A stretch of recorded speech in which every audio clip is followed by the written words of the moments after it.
We mentioned yesterday in the name of the Ramchal that the many things we do during the Seder, which are only rabbinical.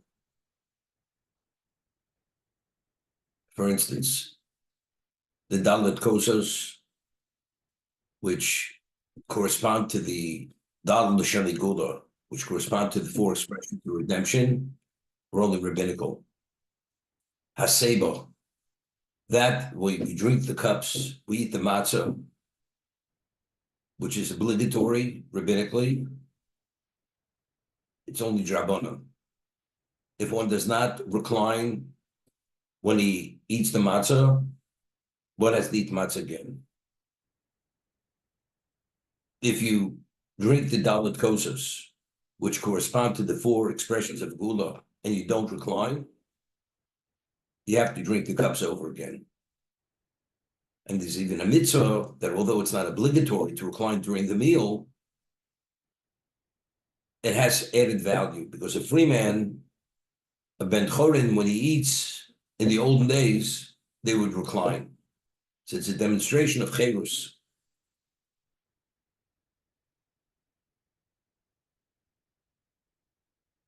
What is this all about? There's a morale in this particular point, bases it on the posuk. We find the Yom Tovim, for instance, the regalim, the festivals are referred to as regalim. Why are they called regalim? Because one ascends to the Temple Mount walking with his feet. However, the Torah, when it speaks about the Yom Tovim in general, it says, Elu Moed Hashem. These are the Moed Hashem. Moed means times. These are the specific times that we celebrate the various Yom Tovim for the various reasons. Each Yom Tov has its own unique characteristic and purpose for whatever it may be. Pesach is Zman Cherusenu. Shavuos is Matan Torasenu. Zman Matan when Hashem gave the Torah. Each Yom Tov has its specific reason, the time of the giving of the Torah. Zman Cherusenu is the time of our freedom. So he explains, what is the word Moed? Moed, we know that the section of Shas, which deals with Yom Tovim, with halachas, which has to do with times, Shabbos, various things, times that you have to fast, Megillah, Moed Koton. These are laws which pertain to times. But what is the meaning of Moed? So he explains the Maral, when Hashem says to Moshe, I will meet you from between the two cherubs, meaning with the Shekhinah, communicate with Moshe Rabbeinu, as it says in Chazal, Rashi says to Chazal, the Shekhinah would come min hashamayim from heaven into the Kodesh Kadoshim, and it would speak to Moshe Rabbeinu from Ben Shnei Akruvim. No, Abdi L'cho. I will meet you. It's an expression of meeting. It's a meeting moment. Meaning the Moadim, they both say this, and others say it, that all Yom Tovim we have are not only commemorative, but it's reenacting the moment that actually that particular event took place at that particular time in history. So let's say on the 14th of Nisan, when we were told to take the Korban Pesach, at that moment,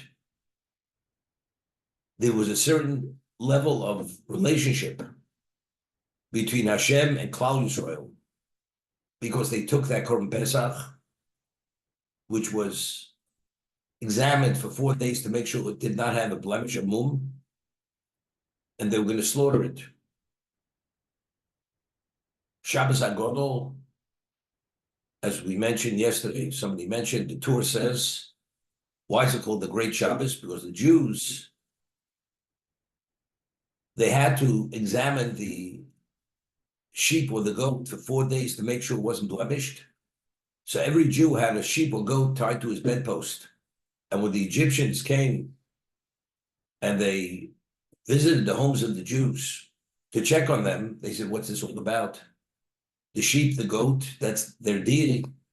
So the Jews openly said, well, in so many days, it was the 10th of Nisan, in 4 days, we're going to slaughter this animal, which is their deity.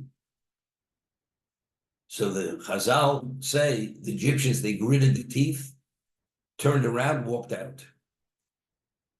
There was such a awe and reverence and fear that they had for the Jews that although at that moment we were still slaves, we were still under their control, their dominance, they could have killed us. But the Jew didn't in any way try to evade the question. He says, this is going to be slaughtered, and we're going to slaughter it for our God. So the Korban Pesach, every bris, we cite a posuk from Yechezkel, and we mentioned in Haggadah, I passed over you, and I saw that you were Erev the Arion. Arum, you were naked, you were desolate. And then I saw that you were mispossesses b'damoyach. You were wallowing in your bloods. That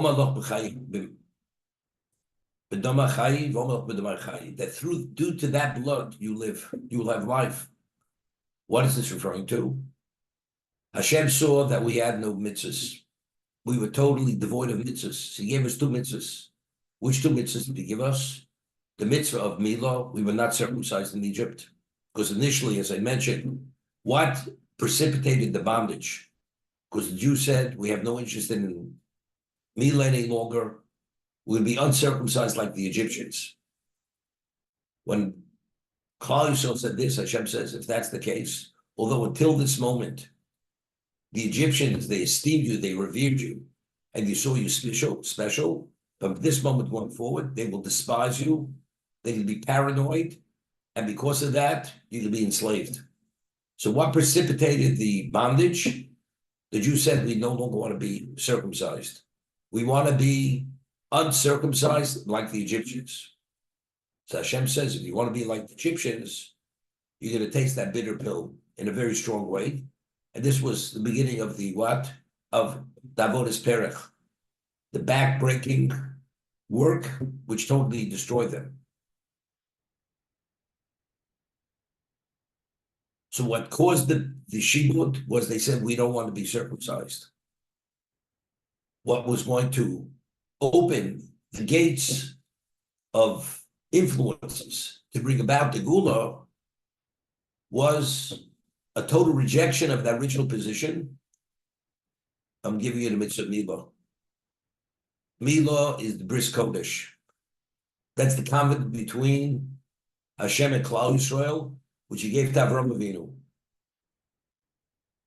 We re-entered into that covenant.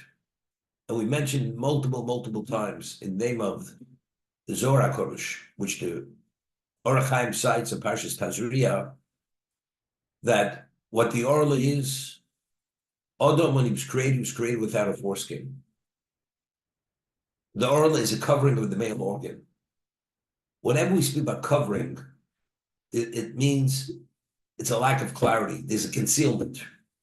Before the Chet of Adam Arishon, as it says, Adam was raw, Misofa Olam at Sofa. He had almost absolute clarity. He was able to see from one end of the world to the other.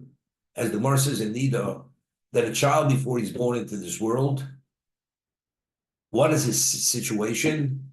Ner Dolak Arosho, he has a candle burning over his head. V'roa Misofa Olam at Sofa. He's able to see from one end of the world to the other. He has absolute clarity. Because although physically he's in the womb of the mother, but he has a spiritual dimension, and spiritual dimension means there's no blockage. No blockage. Robi sofa olam sofa. Adam before the chet, he had that level of clarity. What happened when he ate of the Eitzadas? He integrated within his being something which Hashem said initially is ra, is evil. Evil is the force which is contradictory to Kedusha. it somehow brings about a level of confusion. Now, life becomes an overwhelming challenge. The only way we could deal with that challenge, which had to do with Kabbalah Torah, was Borasi Itzer Borasi Torah Tavlin. I created that evil inclination, but what's the antidote to that? The antidote is what? Is the Torah itself. Why? Because Shlomo says, Ner mitzvah Torah or.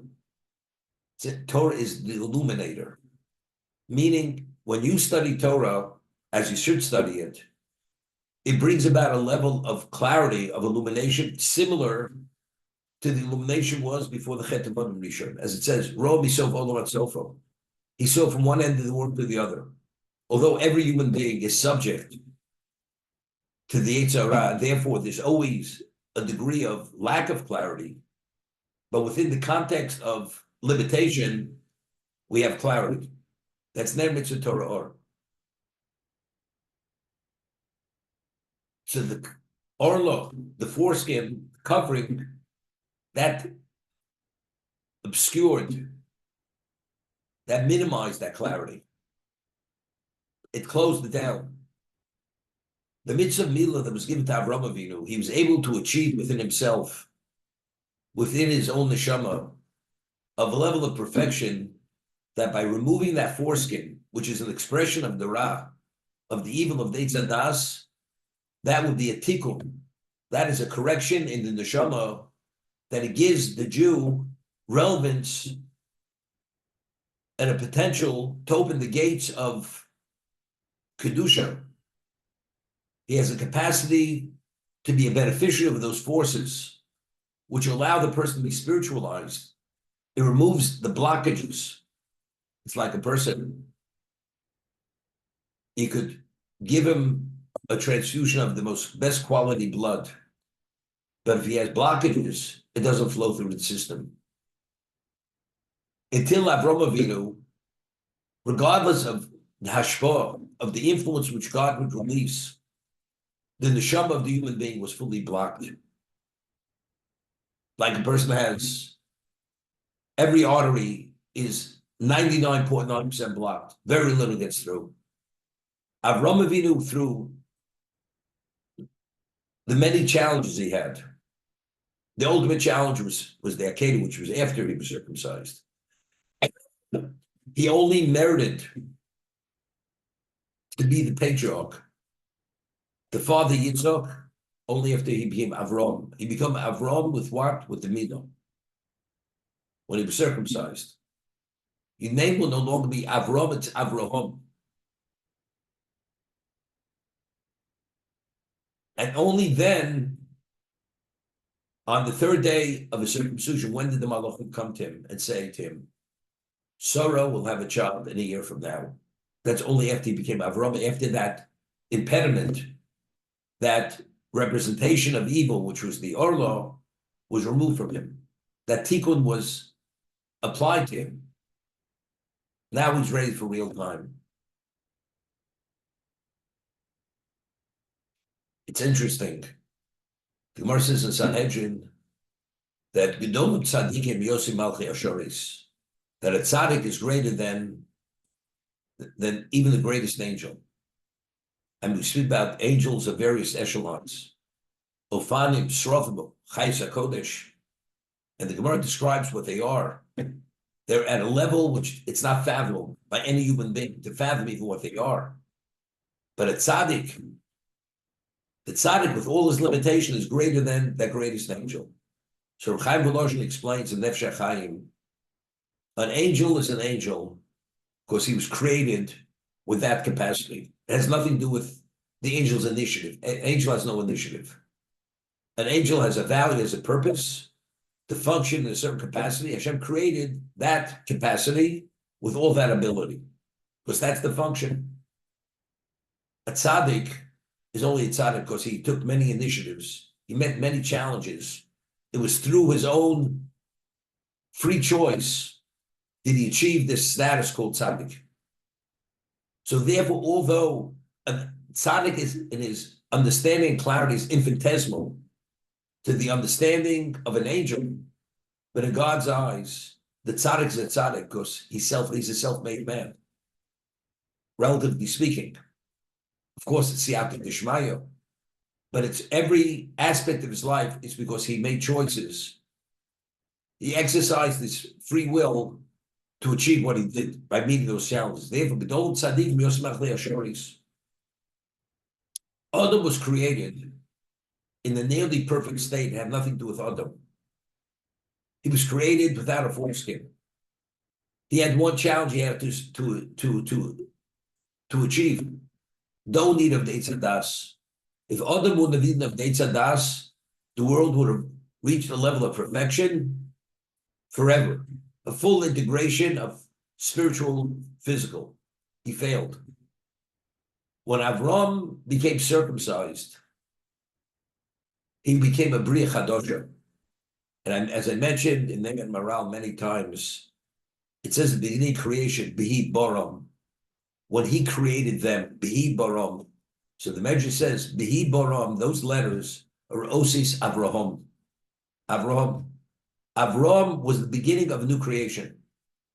When Avram went from Avram to Avraham, and he was given the mitzvah of Milah, circumcision, when he was ready for real time, by removing that foreskin, it achieved that level of a new capacity to be able to have relevance and draw and be a beneficiary of those influences. That existence in spirituality never pre-existed himself. It's ex nihilo. It's the beginning of the creation. Why? It's like Adam. The answer is Adam had nothing to do with himself. That he was created in that particular dimension, Hashem created. It's like Hashem created the Chayes HaKodesh, or Srafim, Ophanim, whatever they are. Has nothing to do with themselves. Avram was born into a world there was no trace of Hashem's presence. He introduced monotheism. He says, Mi balabila, who's the master of this citadel? Until finally Hashem says, and he went into a kiln, not to bow to the idol. And Hashem says, Ami balabira, I'm the master of the citadel. So it's only through his own initiatives and his quest for truth did he go from Avram to Avraham. So this transformation from the limited, shut down person to become this new entity was only through his own initiatives. He met those challenges. So this level of result was due to his own challenges, had nothing to do with God creating a world. As a result of that, he's the beginning of a new creation. That's his Borom. He is the beginning of a new Bria, Avram Avinu.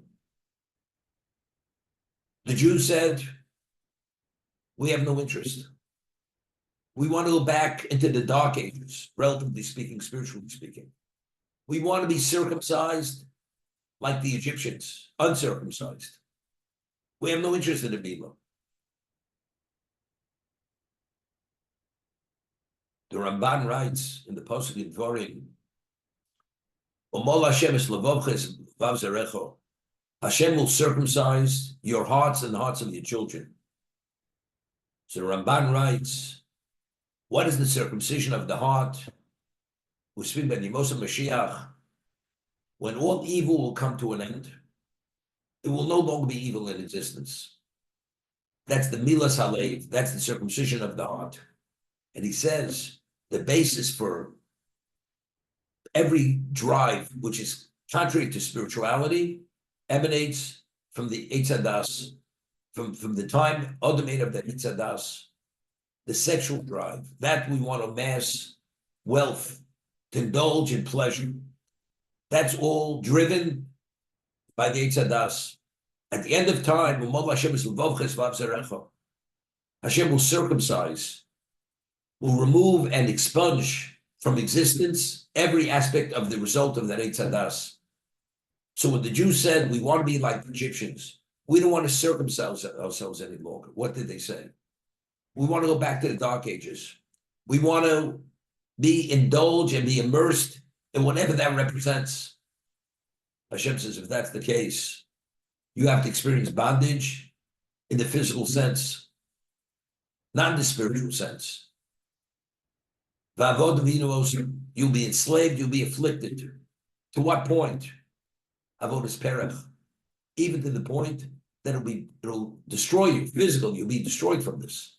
Your physicality that you desire and you quest for, and you thirst for, that physicality will be destroyed, will be broken, and that's the physical bondage. So to be able to extricate ourselves from that state, which we brought ourselves into that state, what was the prerequisite for the Gula? Hashem gave us the mitzvah Milah. What was Milah? Milah was a statement. It was a statement. We have no interest in what initially we thought we had value. We're rejecting everything what that foreskin represents. And every Jew circumcised himself. That's mispossesses b'damoy. That's the dam Milah. That's the blood of circumcision. What's the second blood? Dam Pesach. We became idolaters in Egypt.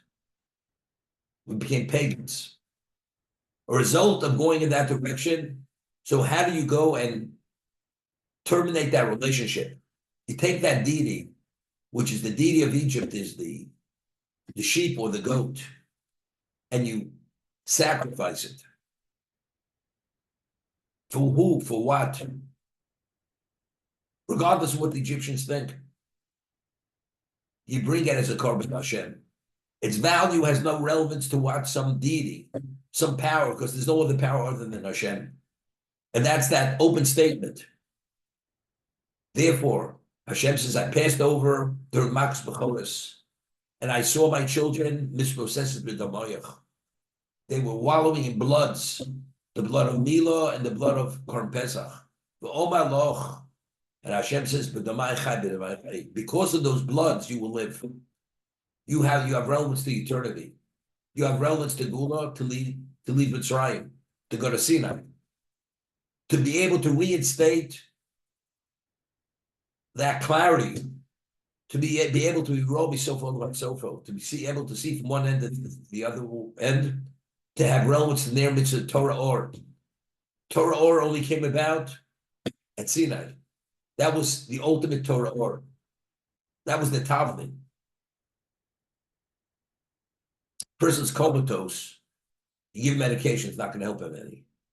May alleviate some of the pain. But to be effective, that's only if the person has relevance to recovery. We came to Sinai, now we're in a position, this not only does it give us clarity to recover, it allows us to advance.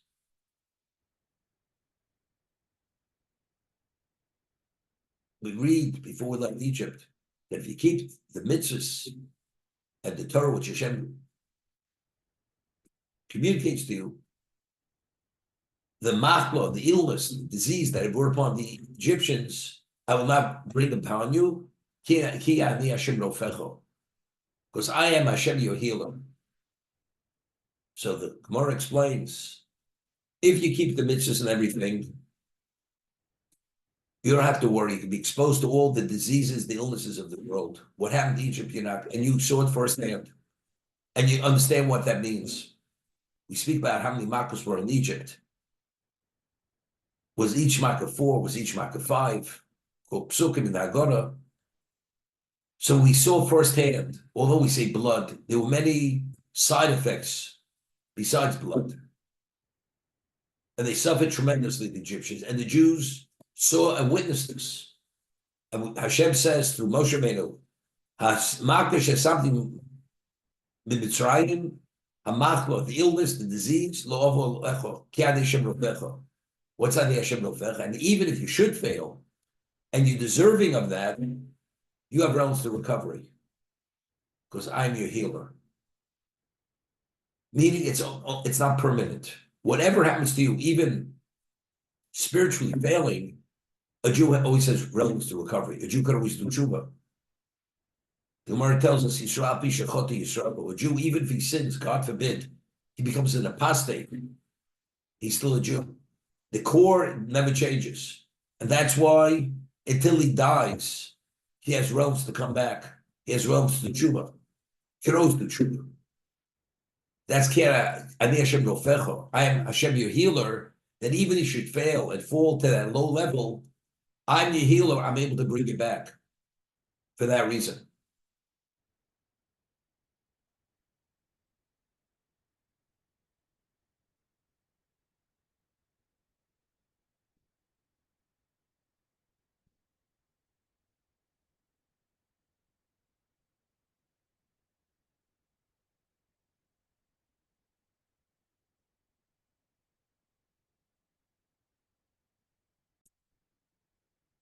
Literally naked, devoid of spirituality. Which two mitzvahs did he give us? Two mitzvahs which were essential to give us relevance to have a relationship with him. The first was Milah, as Avram Avinu. He could not become the patriarch, the father, the future patriarch, unless he had this metamorphosis, this transition from that pre-state to the new state of being Abraham. He was a new creation, as I said, because he was like tzaddikim Gedol Malchei Hashoris, because he created that. That came about through his own initiative. Adam was that perfect person nearly, because Hashem created him as that. Unrelated to Adam. And he failed. Avram, not only did he not fail, he brought about a new existence due to his initiative. As I said in the Maral, Yom Tovim are not merely commemorative. It's reenacting the moment that took place at that moment. Before Pesach, we have seen Bechoros. Person is a firstborn, he fasts. Why does he fast? Fasting is always synonymous with tshuva. Meaning, if you reflect at the moment, you understand that if not for Hashem's rachmim, you'd be no different than the Egyptian. We were pagans. And there was tremendous prosecution against Klal Yisrael in Egypt. Hashem gave us certain survival tips. Don't leave your homes. Be involved in the Korban Pesach. Eat it together as a family. I will not allow the angel of death to affect you. Vavarti. And when I see the blood on the lintel and the doorpost, I will skip over your homes and have mercy and only kill the firstborn of the others, not you. Avodayhem. You are my subjects. You're no longer the subjects of Paro. So the Sefarno explains, and it has to do with really the end of the Gemara Sanhedrin. What's the halacha near the dachas? You have a city, the majority of the city does idolatry. So of course the tzaddikim leave, but all the possessions of the city remain and they're all destroyed, they're all burned. Even the possessions of the tzaddikim. Because it's the possessions of the Irnei Dachas, the city which became this condemned city because the majority of the city was involved in idolatry. What about if you had korbanos? You had animals that already were pre-consecrated. Do you kill those animals? So the Gemara says, it says, you should gather the shlav ha'ir, the spoils of the city together, burn it all. So it says, shloloch, it spoils, but not shlal shamayim. But if it's the spoils of God, meaning it was already pre-consecrated, animals, you don't destroy them. Hashem, by taking us to be a subject at that moment, automatically we were under divine protection.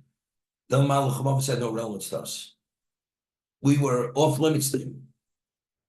Because avodayim, when we circumcised ourselves and were engaged in the Korban Pesach, that was the prerequisite to become avodah, to become Avdei Hashem. We became Avdei Hashem at that moment. And due to that, we were protected from whatever was going on outside of our homes because we put the blood on the lintel and on the doorpost. for that reason.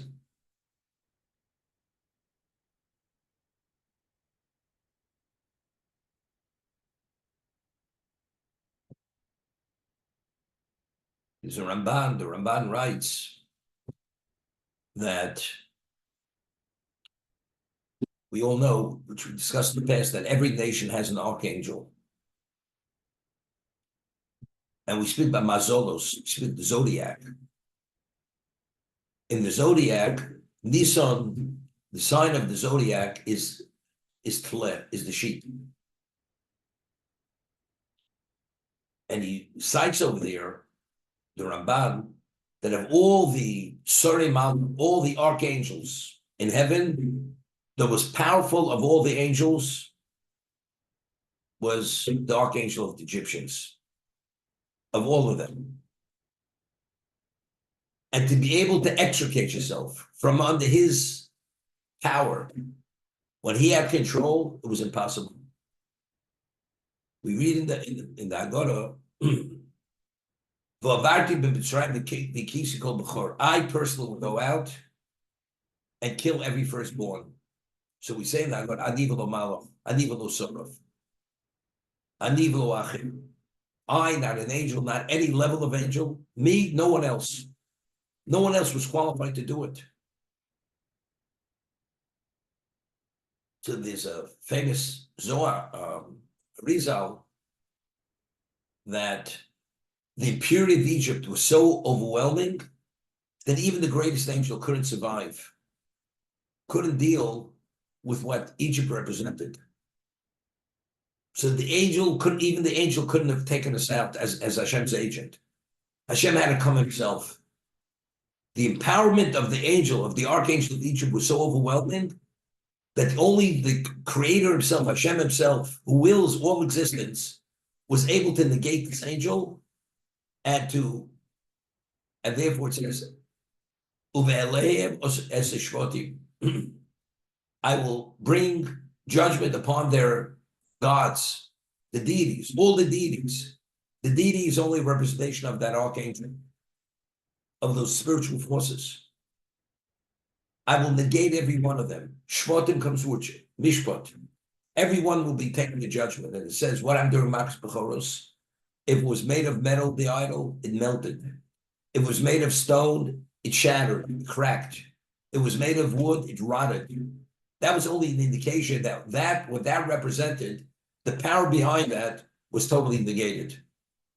We read that he left the Baal Tzvon, the Lord of the North, that was one of the deities of Egypt, to mislead the Egyptians that they should believe that Hashem is a power, but he's not the Almighty. When Moshe Rabbeinu first came to Paro, he says, Hashem Adokei Yisrael Shlachani Aleichem. Yud-Kei Vov-Kei. The God of Israel, Shlachani Aleichem, has sent me. So the famous Medrash says, Paro takes out his encyclopedia of deities, and he says to Moshe Rabbeinu, Mi Hashem Hashem Abkolo. Who's God? He's not listed in the directory. In the directory of deities, he's not listed. What if he's not listed? What did Moshe say? Hashem Elokei Yisrael Shlachani Aleichem. Yud-Kei Vov-Kei. Elokei Yisrael Shlachani Aleichem. So when he said that to Moshe, Mi Hashem Hashem Bekolo, he says, Hashem Elokei Ivrim Shlachani Aleichem. He dropped Yud-Kei Vov-Kei, and he no longer referred to God, the God of Yisrael, but it's Elokei Yisrael. It's Elokei Ivrim, the Hebrews. The appellation of Ivrim is pre-Sinai, or it's pre-Yaakov, before he had the battle with the angel. He was elevated to a new status only after he defeated the Malach of Esav. Your name will no longer be Yaakov, Yisrael Yeshmecha. Because you lorded over man and God, and you succeeded, you were victorious. Yisrael is the spiritual dimension of Klal Yisrael. but it goes together with Yud Kei Vav Kei. What does Yud Kei Vav Kei represent? Yud Kei Vav Kei is Hoyehoviyah. Infinite. What is infinite mean? Every deity, whatever he is, as powerful he is, he's finite. He has a certain ability. But Hashem being the Almighty, everything emanates from him. He's Ein Sof, he's infinite. So when he came to power, he says, Yud Kei Vav Kei, Elokei Yisrael, Shlochani Aleichem. He says, who's this? You tell me he's a power is one thing. To tell me that whatever we are only expressions of his will, but we have no independent function. Everything's dictated by him. There's no such thing. That's what he rejected.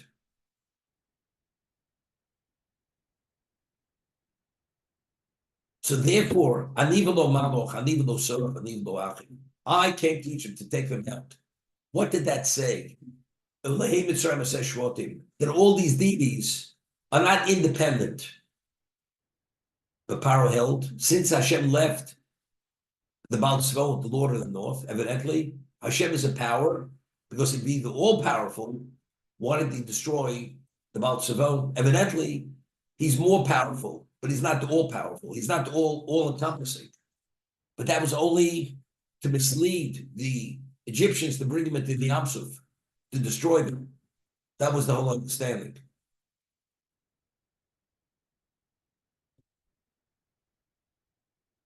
The Mishnah tells us that Hashem always, whenever he deals with, on every level, it's always Mida Keneged Mida, measure for measure, in the positive and negative. Mida Keneged Mida, negative also Mida Keneged Mida.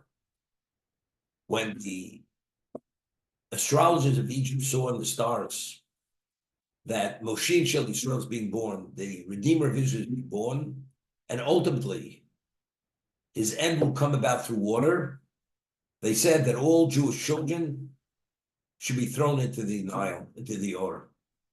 Of course, we see that his fate ultimately will be through water. Therefore, we have to kill the Jewish children to make sure that the Redeemer of Israel doesn't go beyond his birth moment.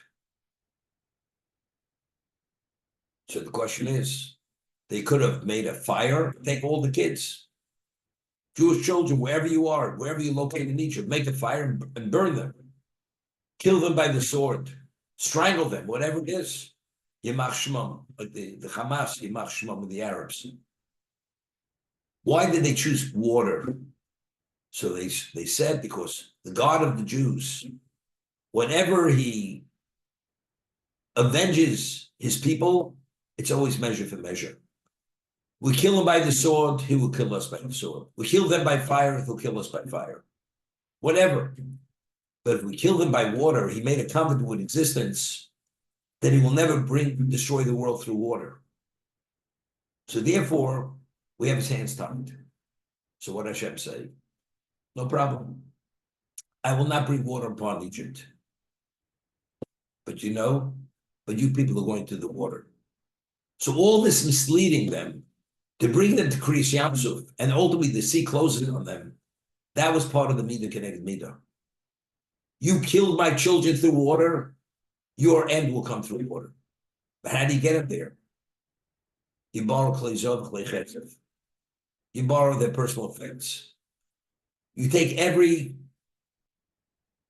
iota of wealth out of Egypt. You strip them, they have nothing. They're coming after you. Because without catching up, they're left totally bereft of any wealth, of any material. Hashem says, I will not bring water to Egypt, but you people are going to the water. That's how we destroyed. So that he left the deity of the Baal Tzvot was only to mislead them, to ultimately to draw them into what? To draw them into the Yam Suf. That was the purpose. We find by the Makas Borot, the hail came down, and Hashem told him in advance, he took through Moshe, anything left in the field will be destroyed and killed. So it says, Hayori es Hashem, the one who feared God, brought in the livestock and the slaves. The one, the person didn't pay attention, his livestock and slaves were killed. What was the hail?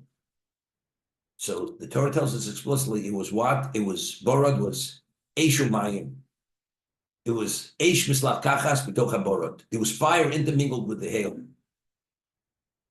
So Rashi cites Chazal that although water and fire are two forces which are contradicting forces, but they coexisted during this Makkah. Why? They said, Nasa Shalom Beimenu, Lasu Shalom Beimenu. We're going to make peace among us to do the will of God. Although within nature they're contradictory forces, each angel was created that water extinguishes fire, but at this moment, because the will of Hashem is that we should coexist, we coexist, do His will. What happened after the borod? Paro realized it's over. Everything's destroyed. Immediately summons Moshe, and what does he say? Hashem HaTzadik ani v'ami Yerushalayim. Hashem is the tzaddik, and myself, my people, we're evil. What was so impactful? What did he see by the borod? Because Paro believed, and I mentioned the name of Rabbeinu Bachio, that the appellation for Paro is always, every pharaoh was Ayin Peresh, Ofer. Everything is within the context of physical nature, earthy. Everything's earthy.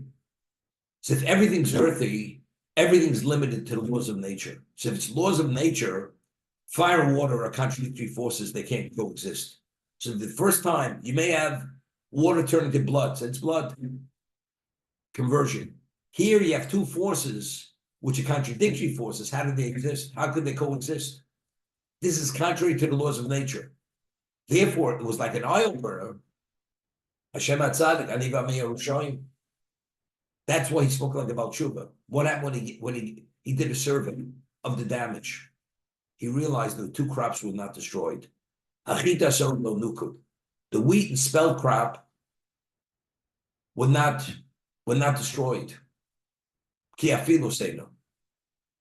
So he said, he had a question. It's true, God is powerful. The God of Jews is powerful. But he's not the Almighty, because if he was Almighty, he wanted to destroy the wheat crop and the spelt crop. Why not? You know what the answer is? Because he's only a power. Because there is a God of the wheat and the spelt, which he cannot destroy. So again, this was to mislead him. So how did he see Hashem? Not as Almighty, but rather as a powerful power, not all-powerful. Therefore what? It says he hardened his heart. Paro hardened his heart. For that reason. But this was all to mislead him. And Paro believed, because he understood that as an archangel within the zodiac, the most powerful of all the archangels is the Egyptians. They have the ultimate. What happened? When we left Egypt, and it says, Umitzrayim nosei achreim. Egypt was traveling after them. So Rashi cites two interpretations. It should say Mitzrayim nosim. Grammatically, it's in the plural. What's noseya in the singular? Mitzrayim noseya. So one is that even when you speak about multitudes of people, you use it in the singular, the Egyptian people. Or he said, when the Jews turned around, they saw Malach Shel Mitzrayim. The archangel of Egypt was traveling after them. When they saw that, they were plenty worried. Who is the archangel of Egypt? Of all the archangels, is the most powerful angel. Of all the angels. And the only one who could destroy him is who? Is only Hashem himself. When the Yam Suf came down and destroyed the Egyptians, Paro and his armies and his chariot corps, everything. That was the end of that powerful angel. That angel no longer had that power. He was negated. I mean, it's still Egyptian people, but in terms of its level of representation, it no longer was.